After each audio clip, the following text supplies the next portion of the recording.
જય શ્રી કૃષ્ણ, સુપ્રભાત। 21 દિવસ ફિટનેસ જર્નીનો પહેલો દિવસ પાણી પીને શરૂઆત। સ્કિનને પણ મસ્ત ફ્રેશ કરીને જગાડી દીધી। ત્યારબાદ યોગ અભ્યાસ શરૂ કર્યો। એમાં મેડિટેશન, પ્રાણાયામ, થોડું સ્ટ્રેચિંગ, પશ્ચિમોત્તાનાસન, ભુજંગાસન કર્યું। આમ તો યોગ અભ્યાસ નહીંને જ કરવું જોઈએ, પણ ઘરમાં બધાને ભાગાદોડી હોય એટલે એને થોડુંક માન આપ્યું। પછી થોડી સ્ટ્રેન્થ ટ્રેનિંગ કરવા માટે ડિપ્સ મારી, બકાસન કર્યું, શીર્ષાસન કર્યું, એમાં થોડા વેરિએશન્સ કર્યા, કેટ પોઝ, કેમલ પોઝ અને પછી છેલ્લે સવાસન કરીને યોગાભ્યાસને વિરામ આપ્યો। હવે અહીંયા વિડીયો ફિટનેસ જર્ની પર બને છે તો પાણી તો પીધા જ કરી છે, સમજી લેજો। નાયા પછી સૌથી પહેલું કામ મમ્મી પપ્પાને પગે લાગવાનું, અને આ જ આપણું ગુડ લકનું રહસ્ય છે। એ પછી પ્રભુને મળી લેવાનું।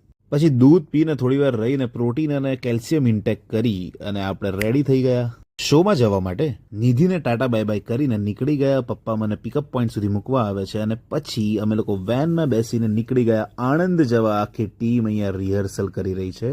હોલ પર પહોંચીને મારા ભાઈ અક્ષય અને ટીમ સાથે જમી લીધું। કાવ્સ બી હો જાય। જમ્યા પછી ટાટિયાન ટીકડા લીધા। મારી સ્પીડી રિકવરી માટે દીપલી મસ્ત મેસેજ લખી રહી છે, ક્યુટડી। પછી મોડો પણ શો ચાલુ થયો। નાટકમાં લોકો ખૂબ હસ્યા પણ ખરા અને ક્યાંક ક્યાંક એમના રૂવાડા પણ ઊભા થઈ ગયા। પછી રાત્રિ ભોજન હોલની બહાર કર્યું અને રસ્તામાં ટાટિયાન ટીકડા લીધા। પછી અમદાવાદ આવતા જ પહોંચી ગયો મારી પરીને મળવા। આજે એની હેપી બર્થડે છે અને મારી ફિટનેસ જર્નીના વ્લોગમાં ફર્સ્ટ ડેમાં જ આખો પરિવાર આવી ગયો। અને ચલો હેપી બર્થડે વિશ કરી દો બધા પરીને। અને આ છે બર્થડે ગર્લ। મેં અહીંયા બીજું કશું નથી ખાધું, મારું આ ફેવરિટ ફ્રૂટ ખાધું છે, કેરીથી પણ ફેવરિટ। તમારું ફેવરિટ ફ્રૂટ આ ઉનાળામાં કયું છે?